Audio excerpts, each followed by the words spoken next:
आचार्य विनोबा भावेंनी सांगितलेलं स्थितप्रज्ञ दर्शन व्याख्यान 12. या पुढच्या श्लोकात संयमाची आवश्यकता पुन्हा एकदा निराळ्या रीतीने मांडली आहे. इंद्रियाणाम हि चरताम यन्मनोनुविधीयते तदस्य हरति प्रज्ञा वायुर्नावमिवांभसी.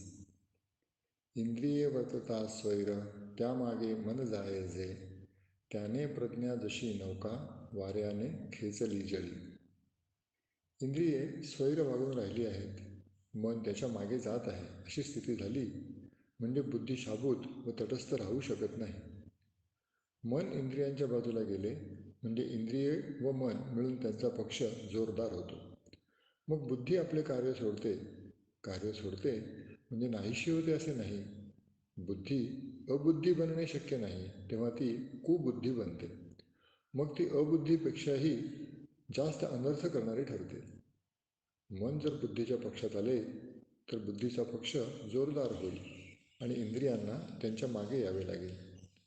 बुद्धीला अनुकूल मन व मनाला अनुकूल इंद्रिय असली म्हणजे जीवनाचा सर्व व्यवहार आत्म्याला अनुकूल होतो. उलटपक्षी इंद्रियांच्या मागे मन व मनाच्या मागे बुद्धी जाऊ लागली म्हणजे ती भलभलते प्रयोग करू लागते आणि मनाच्या पक्षाचे समर्थन करायला तरकटे रचू लागते. तसे झाले म्हणजे जीवनाचा सर्व व्यवहार आत्म्याला प्रतिकूल होतो. मागे बुद्धिनाशाची परंपरा सांगताना विषय चिंतनातून आधी मनावर आक्रमण होते असे एका श्लोकात सांगून पुढे मोह आदी उत्पन्न होऊन त्याची झळ बुद्धीला कशी लागते हे दुसऱ्या श्लोकात वेगळे मांडले होते. त्याचे स्पष्टीकरण केले जात आहे. स्वाराच्या ताब्यात लगाम व लगामाच्या ताब्यात घोडा अशी स्थिती असली म्हणजे स्वार सुखाने मुक्कामावर पोचू शकतो. उलट घोड्याच्या ताब्यात लगाम आणि लगामाच्या ताब्यात स्वार अशी दशा झाली म्हणजे मुक्कामाला पोचण्याची आशा राहत नाही असं कठोपनिषदात विवेचन केलं आहे. येथे तेच नौकेच्या उपमेने दाखवले आहे. बुद्धी ही नौकेसारखी तारक आहे, पण ती जर वाऱ्याला वश झाली तर तारू शकणार नाही. बुद्धी मनाच्या पकडीत गेली म्हणजे तिची तारक शक्ती नाहीशी होते आणि ती बुडवण्यास कारण होते. मन इंद्रियांच्या मागे गेले तरी बुद्धीला स्पर्श होत नाही अशी एखादी युक्ती असती तर मन इंद्रियांच्या मागे खुशाल जावं, आमचे काही बिघडत नाही असे म्हणता आले असते. बुद्धी व आत्मा यांचा मजबूत पक्ष असल्यावर मन इंद्रियांच्या मागे लागून विषयांकडे वळले तरी पर्वा नाही असे आपण मानले असते. आपण माणसांना तसे बोलताना ऐकतोही. आम्ही विषयविलास करीत असलो तरी आमची बुद्धी त्यात गुंतत नाही.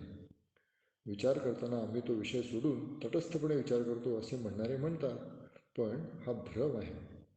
असे होणे शक्य नाही. शक्य हे आहे की इंद्रिये, मन व बुद्धी या तिघांनाही एका पक्षात ढकलून स्वतः निराळे राहता येईल, कारण आत्मा अगदी वेगळा आहे. आत्मा व बुद्धी यांच्यामध्ये पोकळी आहे. त्यामध्ये तुम्ही भिंत उभी करू शकता, पण हे स्थितप्रज्ञता लाभल्यानंतरच होऊ शकणार. हाच वेदांत. हे कठीण आहे पण शक्य आहे.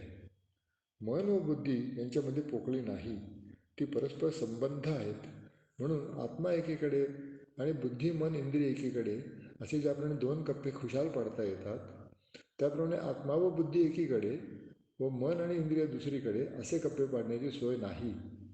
एकतर मग इंद्रियांच्या अधीन मन आणि मनाच्या अधीन बुद्धी असे होऊ शकेल, किंवा बुद्धीच्या अधीन मन आणि मनाच्या अधीन इंद्रिय असे होऊ शकेल. पैकी दुसरा मार्ग इष्ट आणि श्रेयस्कर आहे असे इथे सुचविले आहे. पण या श्लोकात फक्त तेवढेच सांगितले असेल तर त्यात विशेष असे काहीच सांगितले नाही. म्हणून त्यात काही विशेष अर्थ असला तर तो बारकाईने शोधला पाहिजे. ज्ञानदेवांनी हा अर्थ स्पष्ट केला आहे. त्यांच्या मते या श्लोकात खास धोक्याची सूचना दिली आहे. मनुष्य जरी जवळजवळ स्थितप्रज्ञ झाला असला तरी त्याने गैरसावध राहता कामा नये असा येथे इशारा दिला आहे.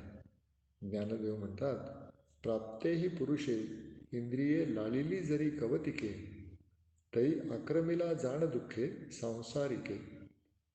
प्राप्त म्हणजे पोहोचलेला पुरुष, म्हणजे मुक्काम ज्याने गाठला असा पुरुष.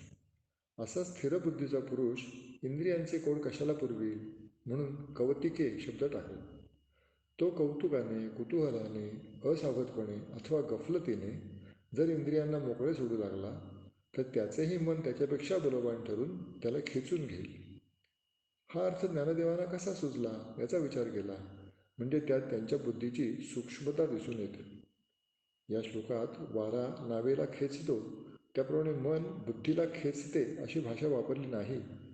प्रज्ञेला खेचते असा बुद्धीऐवजी प्रज्ञा शब्द घातला. तो का उगीच घातला म्हणायचा? या प्रज्ञा शब्दावरून ज्ञानदेवांनी सूचना घेतली ती अशी की माणसाने कोणत्याही स्थितीत मनाला सैल सोडू नये.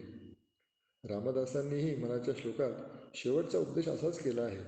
मना गुजरे तुझ हे प्राप्त झाले. म्हणजे जे काही मिळायचे होते ते मिळाले. म्हणजे तू मुक्कामावर पोहोचलास तरी पण गाफीलपणा कामाचा नाही.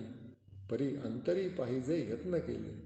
हाती गुज लागल्यावरही हात तंग असू दे, ढिला सोडू नको. म्हणजे मनुष्याची बुद्धी स्थिर होऊन प्रज्ञास्वरूपाला पोहोचली तरी त्याने ढील करू नये असे म्हणले. पण ज्ञानदेवाने दुसरीकडे थोडे निराळे उद्गार काढले आहेत.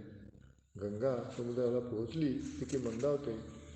शत्रूला जिंकले की तलवारीवरचा हात ढिला होतो. या उद्गारातून असे सूचित होते की ज्ञानाला साधनेची गरज राहू नये आणि इथे तर त्याला सावधगिरीची सूचना दिली जात आहे. याचा मेळ कसा घालायचा?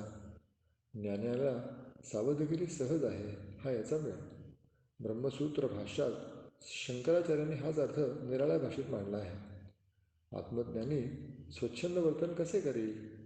स्वच्छंद वर्तन करायला तरी अहंकार लागेलच की नाही, हे त्यांचे म्हणणे मार्मिक आहे. हा तर संयमाच्या आधारानेच स्थितप्रज्ञ झाला.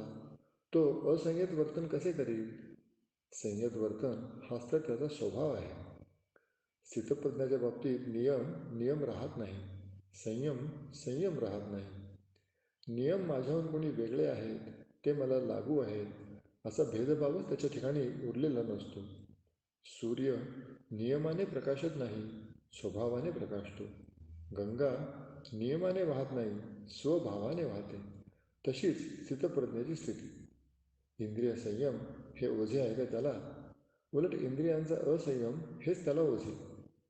एक माणूस गणित शिकून पारंगत झाला, उत्तम गणिती झाला, म्हणून आता माझ्याकरता गणिताचे नियम राहू नये असे वाटेल का त्याला? यापुढे माझ्यासाठी 2 आणि 2 4 न होता 3 व्हावेत असे म्हणेल का तो? तो जर तसे म्हणेल तर त्याचे गणित गेले आणि त्याला भ्रम झाला. संयम हे ओझे अशी कल्पना करत जोपर्यंत राहील तोपर्यंत ते नकोसेच वाटेल. तसे तर साधकालाही वाटत नाही. साधकाला प्राथमिक अवस्थेत संयम थोडा तापदायक होईल हे खरे आहे, आणि तापदायक होईल म्हणून तर संयमाला तप हे नाव दिले आहे. संयमाचा मुळीच ताप नसला तर तप कशाचे? परंतु आरंभाला संयम थोडा तापदायी झाला तरी साधकाला त्याचं ओझं कधीच वाटत नाही, हौसच वाटते. प्रवाशाला लाडवाच्या पिशवीचं ओझं वाटतं का? जर साधकालाही संयमाचे ओझे वाटत नाही तर स्थितप्रज्ञाला त्याचे ओझे वाटण्याचा प्रश्नच नाही. अभ्यास झाल्यामुळे संयम स्थिरबुद्धीचे अंगच होतो. स्थिरबुद्धी संयमावरच उभी असते. तेव्हा स्थिरबुद्धी झाल्यावर माणूस संयमाच्या बाबतीत ढिलेपणा करेल हे शक्य नाही. झाड तोडणारा माणूस सगळ्या फांद्या तोडील, पण ज्या फांद्यावर उभा आहे ती कशी तोडील? स्थिरबुद्धी संयमावर उभी असल्यामुळे ती संयमावर कुऱ्हाड चालवणार नाही. स्थिरबुद्धीने संयमावर प्रहार करणे म्हणजे तिने आत्महत्या करणेच होईल. ज्ञानदेवाचा हाच अर्थ आहे. स्थितप्रज्ञाला नित्य प्रयत्नशील राहावे लागते असे त्याचा अर्थ नाही. पण संयमाच्या बाबतीत त्याने ढिलाई केली असे गृहीत धरले तर त्याने स्थितप्रज्ञतेचा पायाच ढासळेल आणि म्हणून त्याला तशी शक्यता नाही असा या श्लोकाचा खोल अर्थ आहे. स्थितप्रज्ञाला साधनेची अथवा सावधानतेची गरज नाही असे एका बाजूने म्हटले जाते आणि दुसऱ्या बाजूने त्यालाही तशी गरज आहे असे सांगण्यात येते. स्थितप्रज्ञाला सावधानता सहज असते असा या दोन परस्पर विरुद्ध भासणाऱ्या कथनांचा आपण मेळ साधला. दुसऱ्याही रीतीने हा मेळ साधता येईल. सावधानतेची अपेक्षा न राखणारी सहज अवस्था ही एक प्रकारे मानवाची आकांक्षा मात्र आहे. निदान लाखो लोकांना तरी ती तशीच आहे. या देहात स्थितप्रज्ञाच्या पूर्ण व्याख्येला पोहोचणे अशक्य न म्हटले तरी पुष्कळांच्या दृष्टीने ते अशक्य प्राय आहे. साधकाची भूमिका जसजशी प्रगत होईल तसतसा स्थितप्रज्ञाच्या व्याख्येचा त्याचा अर्थही सूक्ष्म होत जाईल. म्हणून मी स्थितप्रज्ञ झालो असे मानून घेण्याची स्थिती माणसाला सहसा लाभणार नाही. असे होणे एका परी इष्टही आहे. देह असेपर्यंत विकासाला वाव असणे इष्ट आहे, इतकेच काय, पण तसा वाव असल्याची देहाचे अस्तित्व ही एक खूणच म्हटली पाहिजे. टॉल्स्टॉयने म्हणल्याप्रमाणे साधक आणि त्याचे ध्येय यांच्यात निरंतर पळापळीचा खेळ चालू असण्यातच गंमत आहे. मी ध्येयाला शिवलो रे शिवलो असे साधकाला वाटू लागण्याचा संभव येता क्षणीच मी निसटलो रे निसटलो असे म्हणून ध्येय पुढे धाव घेते. यात साधनेची प्रतिष्ठा आहे. म्हणून साधकाला धोक्याची सूचना देणे केव्हाही योग्यच. पण मग ध्येयलब्धी कधी होणारच नाही असे अनुमान मात्र काढायचे नाही. ईश्वर कृपेने ध्येयलब्धी अवश्य होईल. पण मला लब्धी झाली, आता मला आपले मन सैल सोडायला हरकत नाही अशी कल्पना ज्या क्षणाला होईल त्या क्षणालाच ती लब्धी गेली, हरवली असे समजावे. पोहणारा पुष्कळ अगदी काठावर पोचतो, काठावर हातसुद्धा टेकतो, पण पुन्हा पाण्यात घसरून वाहत जातो. हात किनाऱ्याला लागणे पुरेसे नाही, पाय किनाऱ्यावर चढले म्हणजे पोहोचलो म्हणायचे. म्हणून शेवटपर्यंत संयमात ढिलाई करता येत नाही असे म्हणणे साधक उपयोगी आहे. अशा प्रकारे संयमाची आरंभापासून अखेरपर्यंत आवश्यकता सिद्ध झाली, म्हणजे पूर्णपणे सिद्ध झाली. संयमाची गरज साध्यंत सिद्ध केल्यानंतर आता तस्मात शब्द घालायला हरकत नाही.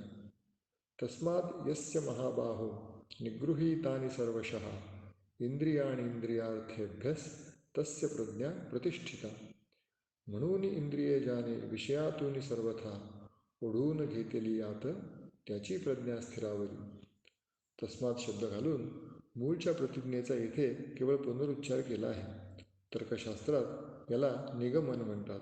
सुरुवातीला मूळ सिद्धांत सांगायचा, त्यानंतर तो युक्तिवादाने सिद्ध करायचा आणि शेवटी पुन्हा त्या प्रतिज्ञेचा पुनरुच्चार करायचा, अशी तर्कशास्त्राची रीत आहे. तसे केल्याने शास्त्राचे समाधान होते. हे युक्लिडच्या QED क्वाईट इझिली डन म्हणजे इतिसिद्धम सारखे आहे. गीतेची पद्धती अक्षरशः तर्कशास्त्राची नाही. शास्त्राच्या चौकटीत पकडून सामान्य माणसाच्या बुद्धीला उगी शिणवण्यात तिला गोडी वाटत नाही. त्यामुळे सामान्य माणसाला सुखाने समजेल अशा सोप्या संवाद पद्धतीने ती विवेचन करते, पण शास्त्राचीही उपेक्षा करीत नाही. आणि विशेषत संयमाची तात्विक उपपत्ती सांगणारे हे विवेचन असल्यामुळे येथे शास्त्रीय शैली आवश्यक झाली आहे. म्हणून शास्त्राच्या संतोषासाठी हा एक श्लोक खर्ची घातला. यदा संहरते चायम कुर्मोंगानीव सर्वशः या श्लोकात जे सांगितले अगदी तेच येथे सांगितले. फक्त कासवाच्या उपमेचा अंश वगळून त्या श्लोकाचा जसाच्या तसा पुनरुच्चार केला. हेच निगमनाचे स्वरूप असते. श्रीकृष्णार्पणमस्तु.